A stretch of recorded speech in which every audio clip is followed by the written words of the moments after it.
Terus saya kata tadi, serah pada Allah cukup, serah pada manusia tak cukup. YB tu je yang boleh tolong kita. Contoh, ni YB yang minta tolong, dah siap surat 3 muka surat. Tanya orang surau lah, berapa kali dah senarai. Saya tak cakap YB sekarang lah, dulu-dulu lah. Contoh, dalam 10 surat belum tentu lagi 10 lulus. Ada peruntukan belum sampai lagi. Okey. Bukan main lagi cerita. 10 tahun tak dapat. Ya. Betul tak? Sebab berharap pada manusia. Betul tak? Tapi itu ikhtiar kita. Tak salah. Janganlah lepas ni tak minta lagi lah. Imam tu tak payah kita minta lagi dengan OIB ni. Minta pada manusia kita akan kecewa. Tak. Kena minta juga. Peruntukan. Biar dia sedar sikit. A'udzubillahi minasyaitonirrajim. Bismillahirrahmanirrahim. Assalamualaikum warahmatullahi wabarakatuh. Alhamdulillahillazi arsala rasulahu bil huda wa dinil haqqi liyuzhirahu 'ala dini kullihi walau karihal kafirun walau karihal musyrikun walau karihal muslimun. Subhanaka la ilma lana illa ma 'allamtana innaka antal alimul hakim. Rabbi syrah li sadri wa yassir li amri wa hlul 'uqdatam min lisani yafqahu qawli. Alhamdulillah, syukur kepada Allah Subhanahu wa taala kerana dengan limpah dan izinnya dapat kita bersama-sama pada pagi ini di dalam majlis ilmu yang mana Allah izinkan kita hidup lagi pada pagi ini. Malam tadi ramai yang tidur terlelap tanpa sempat minta panjang umur. Excited tengok TV, excited buat macam-macam perkara malam tadi, tak sempat minta panjang umur, tapi pagi tadi hidup lagi.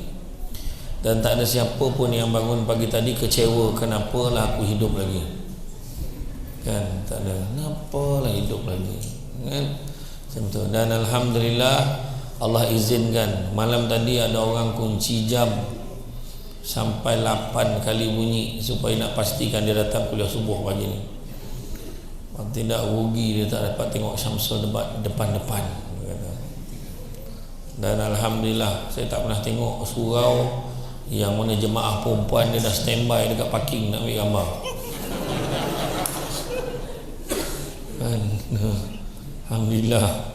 Jadi tuan-tuan sekalian, hari ini saya nak kongsi tentang keberkatan hidup, keberkatan, mencari keberkatan. Sebenarnya dalam mencari keberkatan kan ada orang kaitkan dengan rezeki yang berkat. Ya. Rezeki yang berkat ni termasuklah semua perkara. Kita jangan ingat rezeki ni duit saja. Jangan ingat rezeki ni pangkat saja, tak. Rezeki ni macam-macam kurniaan Allah berikan kepada kita. Baru-baru ni kan kita terbabit dengan perayaan Aidiladha. Ya. Ada antara kita yang menyertai ibadah korban. Kan? Masa tu apa yang dikongsikan oleh ustaz penceramah dekat sini tentang korban ni, dia kata inna a'tainakal kautsar. Itu ayat yang dia beritahu kita, sesungguhnya kami telah memberikan kurniaan yang banyak sekali. Banyak kurniaan Allah bagi kat kita, sama ada kita sedar ke tak sedar. Tu nak pandang kena pandang dengan mata hati. Rezeki tak semestinya duit. Rezeki mungkin juga dalam bentuk sehat.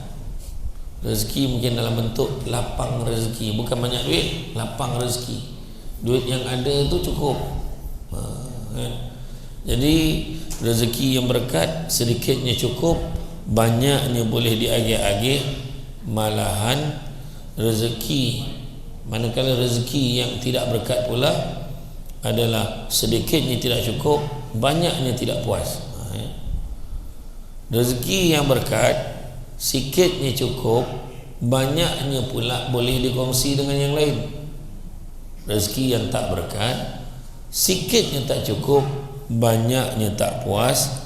Rezeki tidak berkat umpama meminum air laut, semakin diminum semakin haus. Jadi jenis-jenis keberkatan, yang pertamanya keberkatan hidup. Kalau hidup seseorang tu yang berkat tu, maka dia mampu melakukan, menghasilkan sesuatu yang sesuatu yang tidak mampu dilakukan oleh orang yang hidupnya lebih lama. Orang tu umur 30 tahun tapi tak pernah tinggal solat.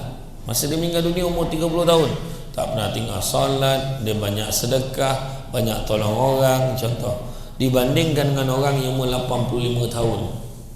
Kadang-kadang saya cakap orang sini lah, ni contoh, kadang orang tu 85 tahun apa benda pun tak buat, betul kan?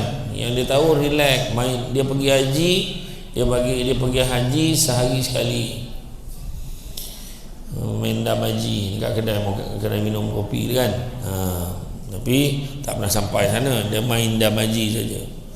Sebagai contoh, sahabat Rasulullah SAW Sa'ad bin Mu'az masuk Islam di usia 30 tahun tetapi meninggal dunia pada usia 36 tahun.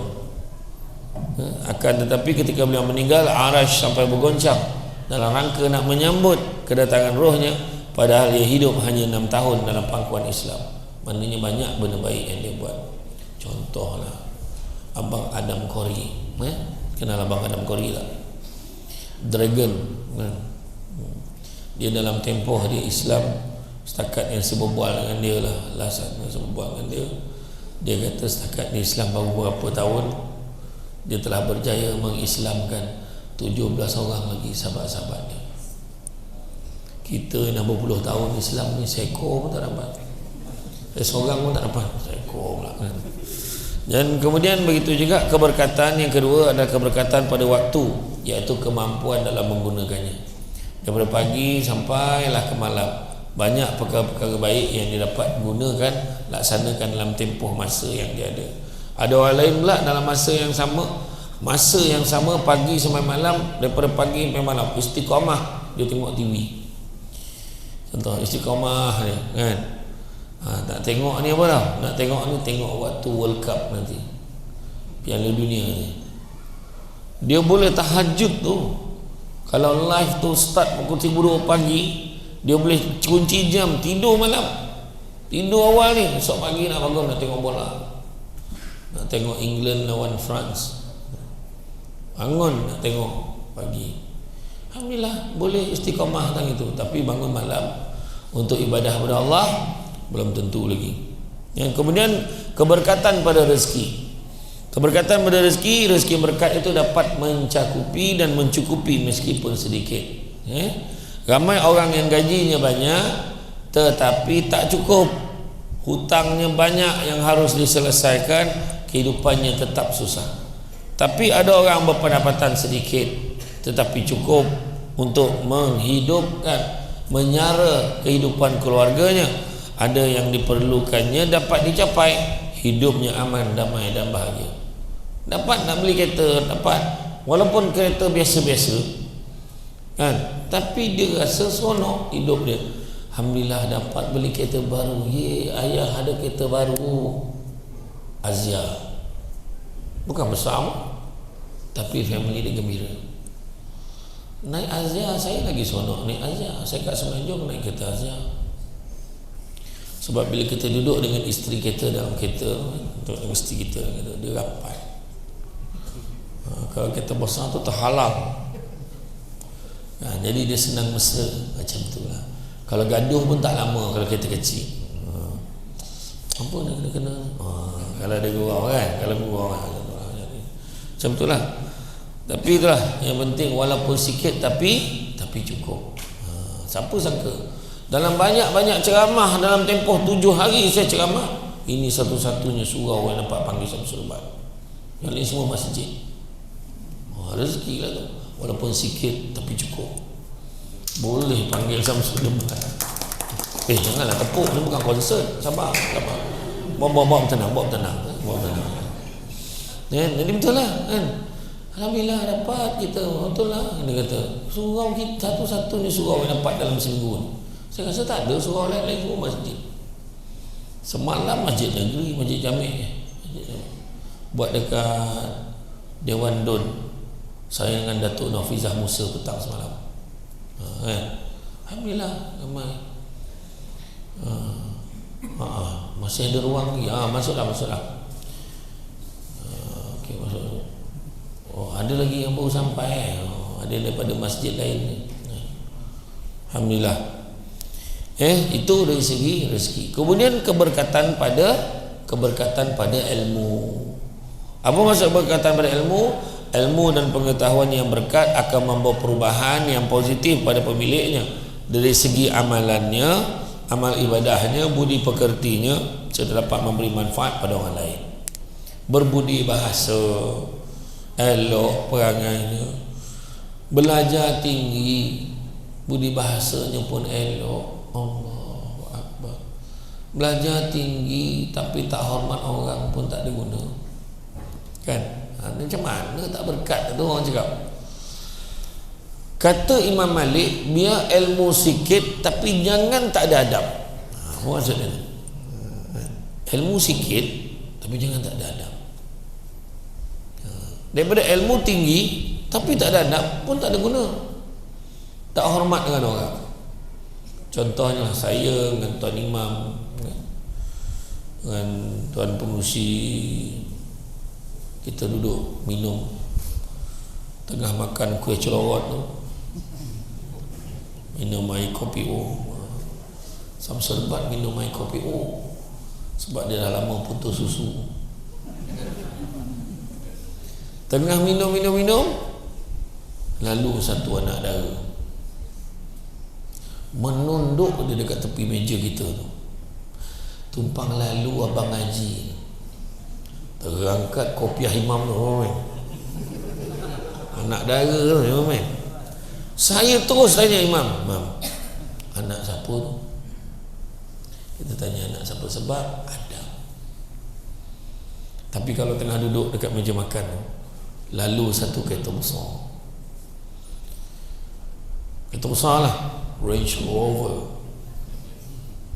Land Rover lagi besar, Land Rover, pang dah tanpa ranjat. Kita siapa ni? Dia turun, dia buka si mata, weh panggilnya. Dia kata, weh, rumah imam mana? Yang dia tanya imam ke? Rumah imam mana? Disebabkan tu lah imam kata, entahlah, kau pergilah tanya orang lain. Sebab apa? Sebab adab. Mana? Ya.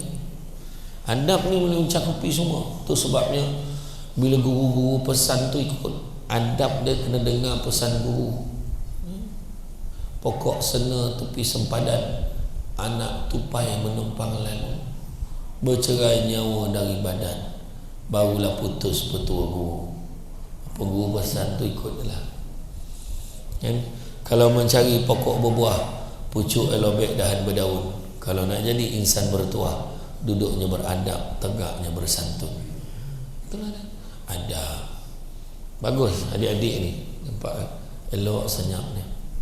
Bukan semua tempat macam tu. Ya.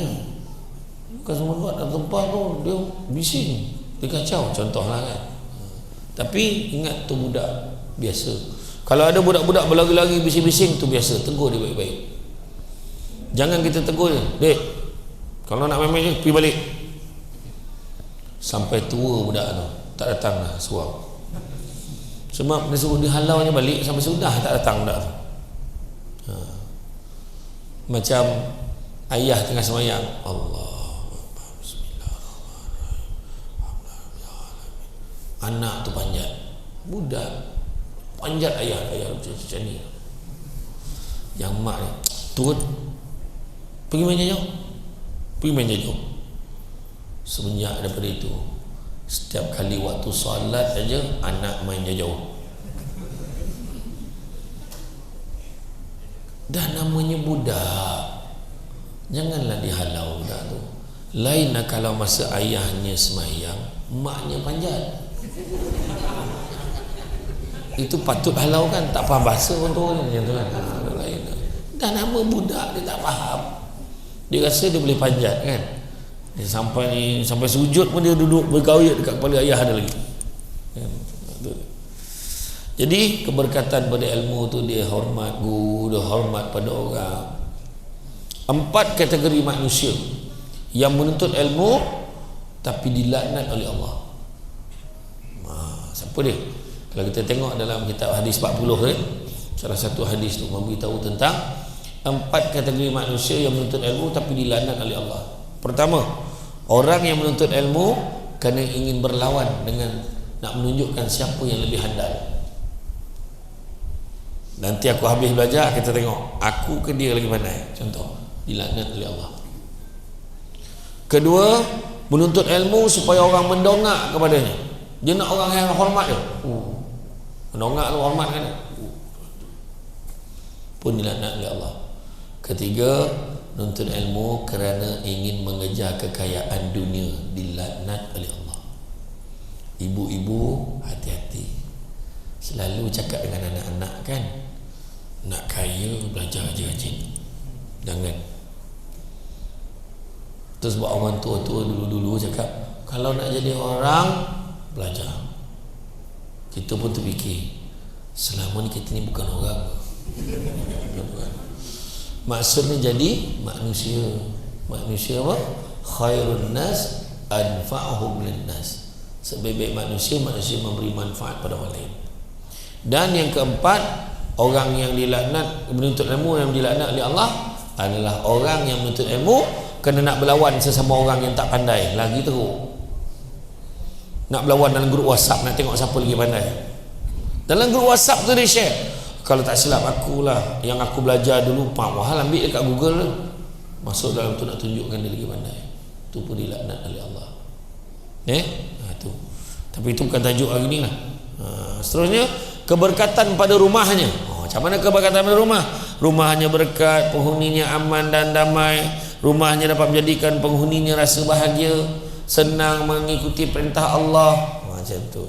Bangun pagi, abang subuh bang, subuh abang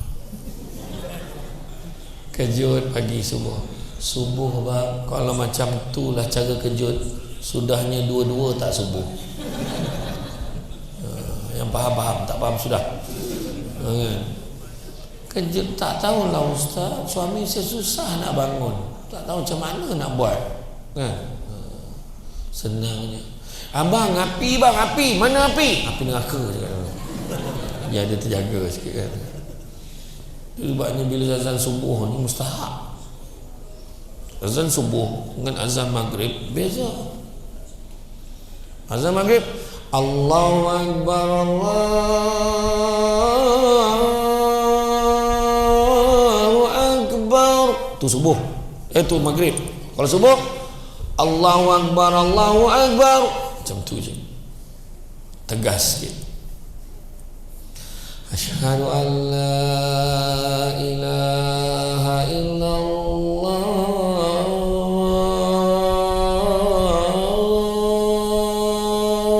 panjang, sempat budak main bola tu lari balik kan.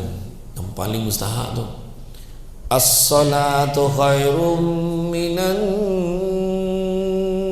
naum, macam tu je.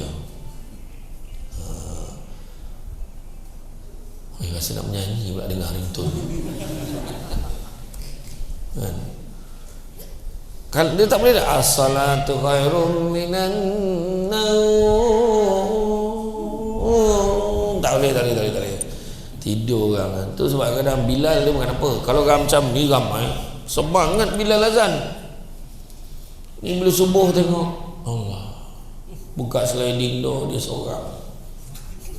Aduh, imam ada hal pula gitu, sakit perut, imam tak boleh datang, yang seorang tu datang dia tinjau dulu kat sliding tu. Bilal seorang tak jadi ni, mau aku jadi imam ni, balik dia. Itu yang bila dia semangat, Allahu Akbar, sebab ramai. Dia tengok tak ramai, Allahu Akbar, Allahu Akbar kan. Semangat. Dalam rumah semayang berjemaah, kejut, semayang imam, lelaki kena jadi imam kat rumah paling tidak seminggu sekali. Jam boleh. Steady. Tengok masa PKP tu, berapa ramai tiba-tiba berjuta imam tanpa tauliah berjaya dilahirkan kan. Dekat rumah barulah barulah suami dan ayah tu sedar banyak lagi surah dalam Quran tu selain pada surah Al-Ikhlas. Itu je surah yang dibaca ni sejak berkahwin sampailah sekarang. Inna a'tayna Allah, inna a'tayna Allah. Pagi kejut suami masuk dalam bilik air, gosok gigi, segar-segar badan. Ini tak bangun subuh dia ambil uduk semua macam tu. Muka tak segar langsung. Katanya, anak dia ayah cakap apa ni?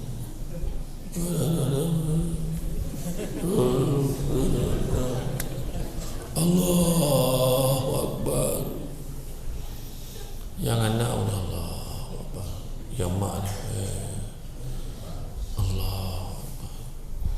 Bismillahirrahmanirrahim. Alhamdulillah bil alamin. Baru senyap sunyi. Yang isteri kat belakang memuta orang tu. Lepas tu perempuan walau dah habis Fatihah. Dalam lelap tu baca Fatihah dah mati. Asyik betul. Cubalah kejut dengan abang subuh. Alah, tunggu sekejap. Bang, gosok gigi, mandi, shampoo, segar badan. Semua dah siap lah.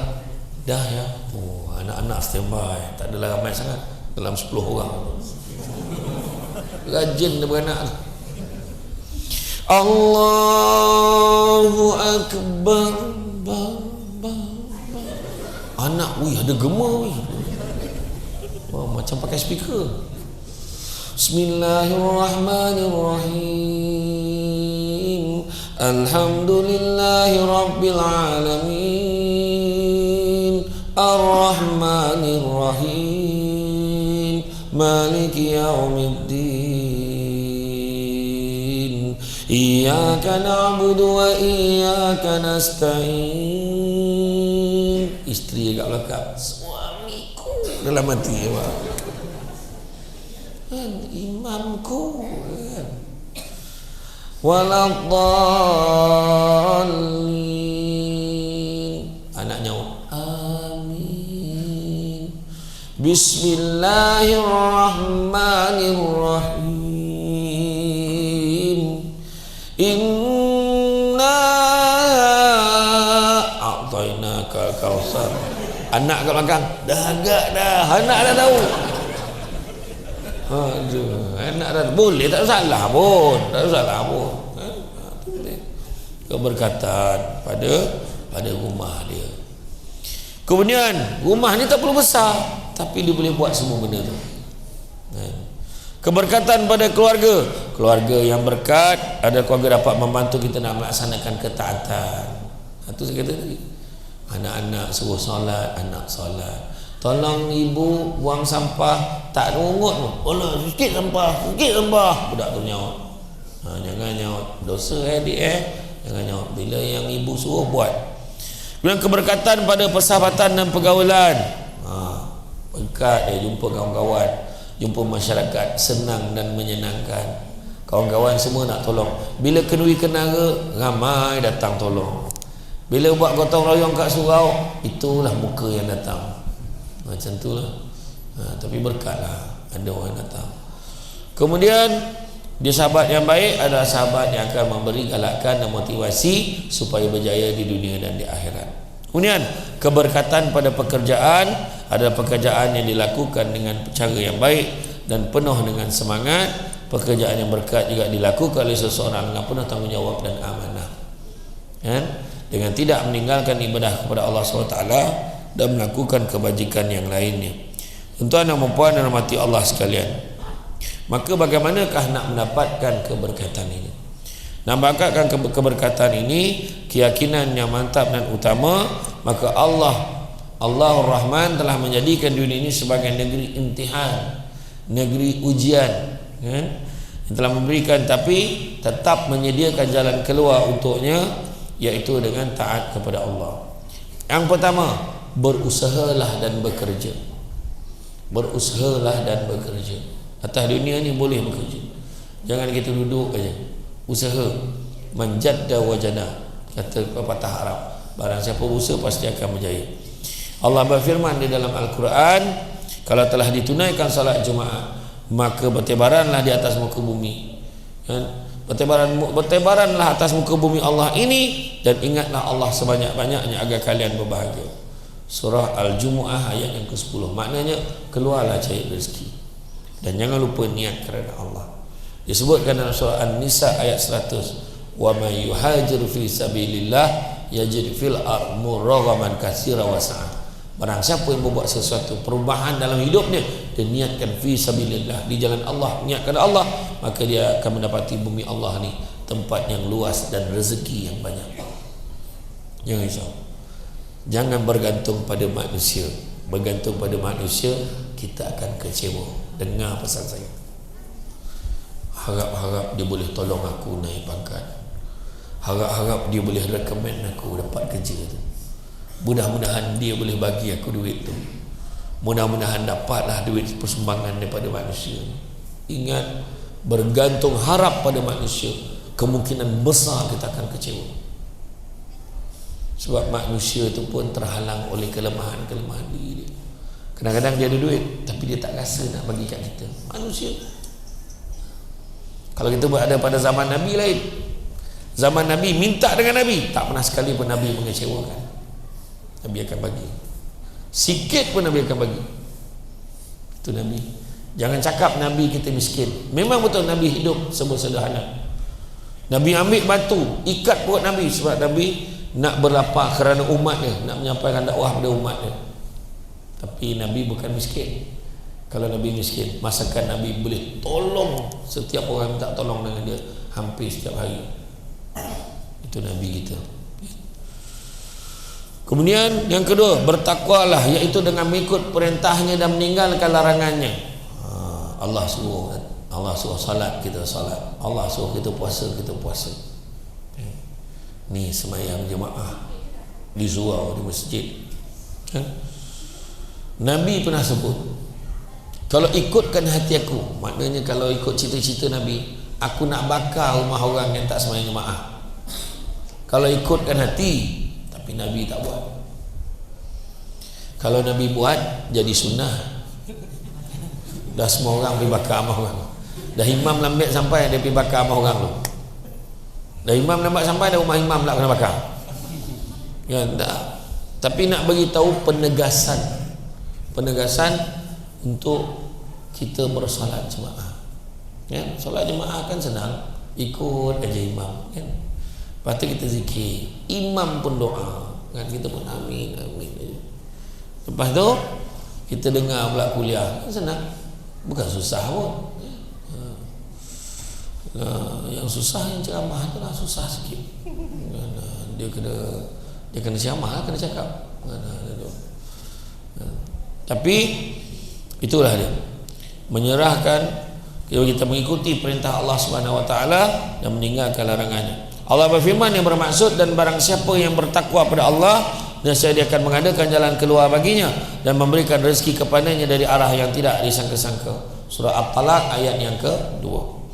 Yang ketiga, bertawakallah kita, menyerahkan urusan kita kepada Allah Subhanahu Wa Taala. Allah SWT berfirman, artinya barang siapa yang bertawakal kepada Allah Subhanahu Wa Taala, nescaya dia akan mencukupkan keperluannya. Surah At-Talaq ayat yang ketiga. Terus saya kata tadi, serah pada Allah cukup, serah pada manusia tak cukup. YB tu je yang boleh tolong kita. Contoh, ni YB yang minta tolong, dah siap surat 3 muka surat. Tanya orang surau lah, berapa kali dah senarai. Saya tak cakap YB sekarang lah, dulu-dulu lah. Contoh, dalam 10 surat belum tentu lagi 10 lulus. Ada peruntukan belum sampai lagi. Okey. Bukan main lagi cerita. 10 tahun tak dapat. Ya. Betul tak? Sebab berharap pada manusia. Betul. Tapi itu ikhtiar kita, tak salah. Janganlah lepas ni tak minta lagi lah. Imam pun tak payah kita minta lagi dengan YB ni, minta pada manusia kita akan kecewa. Tak, kena minta juga peruntukan biar dia sedar sikit kerja dia apa dia, kan? Tolong orang ni kan. Alhamdulillah yang ni semua sumbangan orang ramai ke ataupun ada sumbangan daripada ni ya? Inilah surau ni sumbangan orang ramai ke ataupun memang ada sumbangan daripada YB?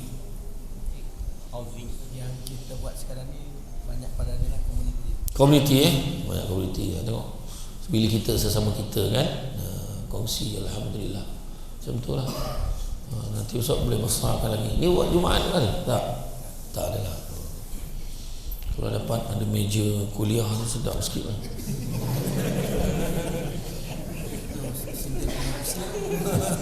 Samsul Debat kalau duduk kat sofa ni macam menyangkung saja sebab dia tinggi itulah. Tapi okey, tak salah, okey je kan. Cantik meja kan. Kemudian bersabar dan bersyukur. Itu pun nak cari keberkatannya. Sabar dan bersyukur. Allah berfirman, la in syakartum la azidannakum wa la in kafartum inna azabi lasyadid. Kalau kita syukur Allah lipat gandakan. Tapi kalau kita kufur, azab kau malah pedih. Ya. Begitu juga seterusnya, berinfak, sedekah, zakat. Tengok semangat orang ramai. Kongsi dapat terbenanya surau rumah Allah. Ya. Memang kita nak puaskan hati semua orang tak boleh. Ada ke buat macam ni, ada ke buat macam ni, pedulilah. Yang penting kita bina dah siap laksanakan, tinggal nak upgrade sikit-sikit aja kan. Aircon satu Daikin patut sejuk. Punya sombong mak, kipas pun tak buka. Nak tunjuk aircon macam tu lah. Tak adalah, steady lah kan. Nampak? Itu sebab infak, sedekah. Kalau boleh on kipas tu, kalau nak pula ada sumbangan orang, kesian letak macam tu. Kenapa tak on kipas tu, dia nak pahala kan. Nanti tambah lagi aircon, pasang dekat atas lah kan. Bagus dia bila dia lapang, dia tinggi macam ni, dia tak panas kan. Dia kalau tak ramai lagi sejuk. Kalau macam ni okey lagi. Datang ramai-ramai, datang rami-rami, meriahkan. Jangan tunggu penceramah tertentu je baru datang ramai-ramai. Gelap mana betul ke tu? Berinfak, sedekah dan zakat. Percaya cakap saya, nak ubah hidup kita, sedekah berapa banyak. Berapa tahun dah duduk kat sini? Taman ni dia berapa tahun dah? 4 tahun. Soalannya, sampai tak 4,000 sumbangan kita? Tak, setiap orang ni 4 tahun 4,000, sampai tak? Mana nak sampai kalau mempertahankan keserenggitannya? Lalu tabung RM1, awal bulan RM1, hujung bulan RM1, dapat bonus RM1, Ai Citra RM1 kan. Tetap mempertahankan keserenggitannya. Upgrade lah kan? Upgrade. Okay lah mam, bagi 100, bulan depan 100, setahun berapa? 1,200. 4 tahun 4,800. Bagus steady kan. Alah, saya bukan apa Ustaz, duit banyak, program tak ada. Ayat dia jawab balik, program banyak, kitab yang tak ada. Kitab si ada kan, dia yang tak ada, sibuk komplain.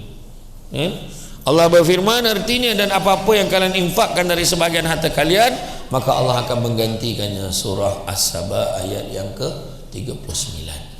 Allah akan ganti, jangan risau. Kemudian jaga silaturahim, jangan gaduh-gaduh. Yang mana Rasulullah SAW bersabda, artinya barang siapa yang berkeinginan untuk dibentangkan rezeki baginya dan dipanjangkan umurnya, maka hendaklah dia menyambung silaturahim. Hadis riwayat Bukhari dan Muslim. Dan dalam satu hadis saya ingat Nabi sebut, tidak ada dosa yang lebih berhak Allah segerakan seksanya di atas dunia dan simpan seksanya di akhirat. Saya ulang balik, tidak ada dosa yang lebih berhak Allah segerakan seksanya di atas dunia dan simpan seksanya di akhirat. Maknanya dunia akhirat pun dia kena, iaitu dosa menderhaka kepada kedua ibu bapa dan juga dosa memutuskan silaturahim. Hati-hati. Jangan, kau dengan aku tak ada apa-apa lagi lah, jangan lalu depan rumah aku.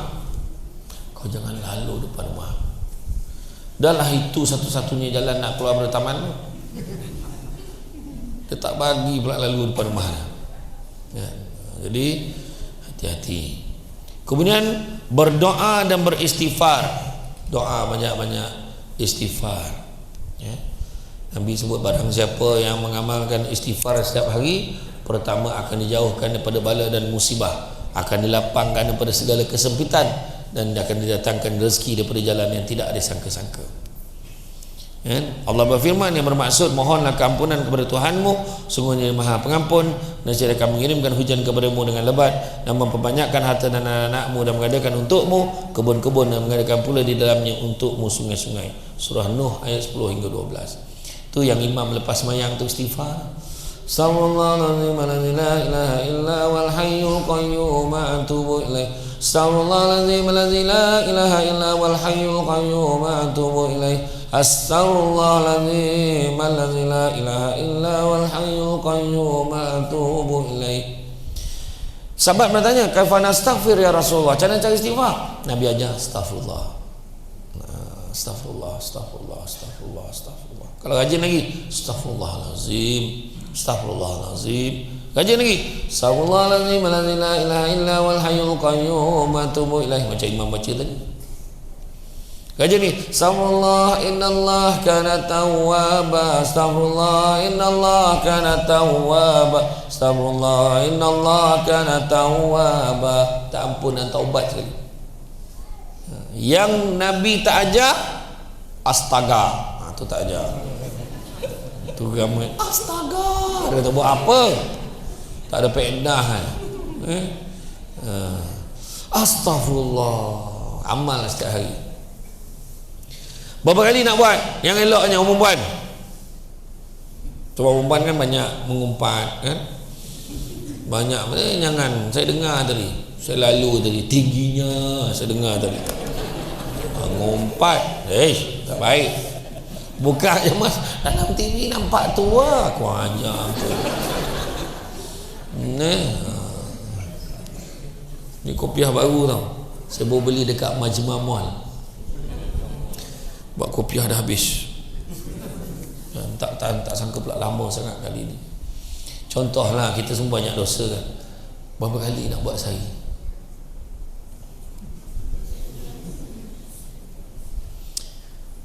Untuk permulaan, buat 1000 kali sehari. Nak dengar banyak. Imam tadi buat berapa tadi? 7 memang. Imam buat 7 tu. 7 pula dia. Astagfirullahalazim. Buat 1000 kali tu, lepas subuh buat 200. Astagfirullah, astagfirullah, astagfirullah, astagfirullah, astagfirullah. Tak sampai 2 minit selesai. 200. Lepas zuhur 200, lepas asar 200, lepas maghrib 200, lepas isyak 200. Cukup tak 1000? 1000 cukup. Apa kelebihan istighfar? Buku amalan kita ada buat dosa, kecuali dosa mensyirikkan Allah. Dosa tu, satu istighfar padam satu dosa, satu istighfar padam satu dosa. Ni dosa hari ni padam satu dosa, padam satu dosa, padam satu dosa. Tapi istighfar kita ada lagi 800 lagi. Contoh, katalah ada 200 dosa hari ni buat, ada 800 lagi. Ini contoh lah, kita tak tahu. Habis apa jadi pada 800 ni? Malaikat akan buka muka surat yang sebelumnya, amalan yang semalam, dosa mana pula padam, buka lagi padam. Itu sebab istighfar banyak-banyak. Sebab kita semua berdosa. Betul tak? Ke ada siapa berani angkat tangan? Alhamdulillah Ustaz, setakat bulan Julai ni memang belum ada dosa lagi ya? Tolong angkat tangan. Yang angkat tangan tu pun berdosa dah. Tak sedar diri ya? Memang ada dosa. Ada dia nak cakap pasal orang kan? Okey, contoh. Dan begitu juga berbuat kebaikan. Allah berfirman, artinya barang siapa yang datang membawa kebaikan, maka baginya pahala lebih baik daripada kebaikannya itu, dan barang siapa datang membawa kejahatan, maka tidaklah diberi pembalasan pada orang yang telah mengerjakan kejahatan itu melainkan seimbang dengan apa yang dahulu mereka kerjakan. Surah Al-Qasas ayat yang ke-84. Begitu juga bangun pagi. Ni dengar ni, bangun pagi. Ini pesan Nabi kepada anak andanya, putrinya Fatimah. Nabi pesan apa? Saat Rasulullah melihat anaknya masih lagi terlentang di tempat tidurnya di pagi hari, baginda Rasulullah SAW bersabda menyatakan, putriku, bangunlah dan saksikan kemurahan hati Allah, dan jangan menjadi seperti kebanyakan orang. Dengar tu ayat ni. Nabi kata, bangunlah dan saksikanlah kemurahan hati Allah, dan janganlah kamu menjadi seperti kebanyakan orang. Allah menggunakan rezeki setiap harinya pada waktu antara mulainya subuh hingga terbit matahari. Hadis riwayat Al-Baihaqi. Maknanya pagi ni ramai tak? Ramai, tapi yang tak datang lagi ramai. Yang masih belum bangun lagi, tengah sedap tidur ni, dia kata, pagi tadi okey, jom okey, jom. Dia baru bangun tidur. Dia tanya kita kan, lain tau, kita bangun subuh tak pernah orang datang sembahyang subuh balik ngantuk nak mati, tak ada. Semua akan segar nak pergi kerja. Betul tak? Terutamanya bila imam walhamdulillahirabbil alamin tiba segar. Betul. Memang kita waktu solat ni memang selalu memang diganggu, biasalah. Kalau kita baca khutbah takhir Nabi itu, dengar khutbah takhir Nabi, ayat Nabi sebut apa?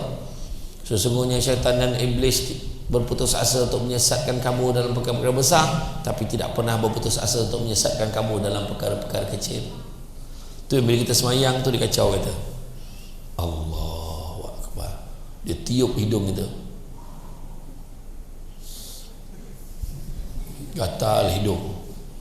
Lepas tu dia tiup telinga kita, dah gatal telinga. Aduh, geramnya. Sami Allahu liman hamidah. Tempat favorite setan ni kat mana?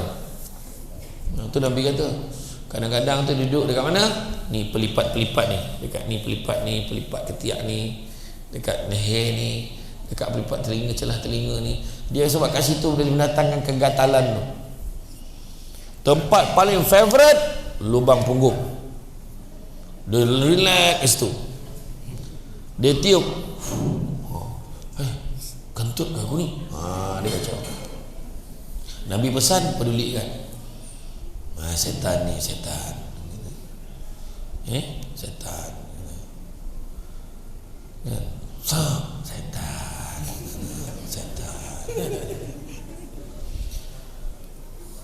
Tapi kalau dah membobok bunyinya, setan, jangan. Dah berbunyi. Dia syarat kentut ni dua. Satu bunyi, yang kedua bau. Mana satu? Tapi kalau bau dah semerbak satu surau bau, takkan kau tak boleh faham lagi. Kentut lah tu. Bak bunyi setan. Betul-betul lah belakang kawan tu. Bak kau lah setan. Dan tanda-tanda keberkatan rezeki. Apa tanda-tanda keberkatan rezeki? Ada 7 tanda keberkatan rezeki. Yang pertamanya adalah rezeki yang kita dapat, kita rasa cukup rezeki kita. Yang kedua, tanda rezeki berkat adalah apabila rumah tangga rasa bahagia. Abang, hari ni kita nak pergi mana? Hari ni kita pergi jalan, okey? Abang tak kisah, Melu cakap je nak pergi mana. Meluh ikut Abang Fir je. Kan macam tu kan. Melur untuk Firdaus.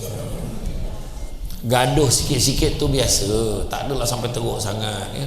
Bisik-bisik gelora biasa jangan kita gaduh teruk sangat sikit-sikit je.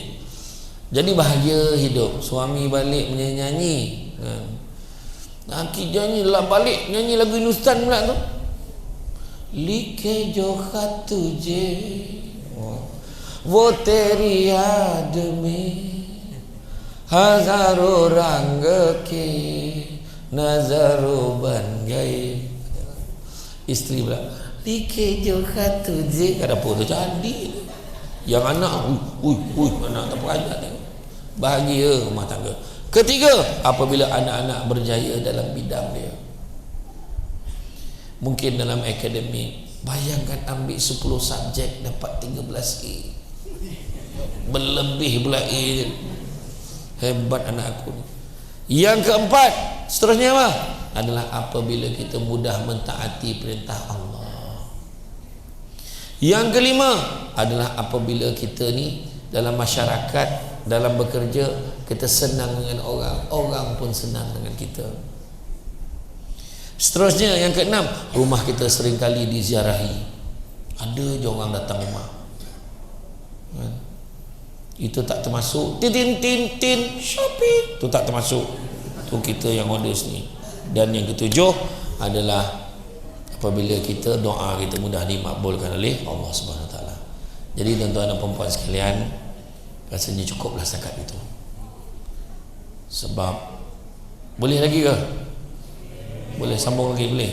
Boleh. Yalah, sedap dengar je kan. Yang bercakap ni teruk dah ni. InsyaAllah lain kali, InsyaAllah lain kali kita sambung lagi. Ada banyak lagi saya nak share, jadi kena panggil lagi lah jadi InsyaAllah tuan-tuan dan puan-puan sekalian, bak kata orang sepandai-pandai tupai melompat, akhirnya jatuh ke tanah jiwa. Walaupun perkongsian sudah tamat, mudah-mudahan meresap ke dalam jiwa. Budak-budak membawa galah nak menjolok buah berangan. Kalau ada silap dan salah, dikata tidak, dicaci jangan.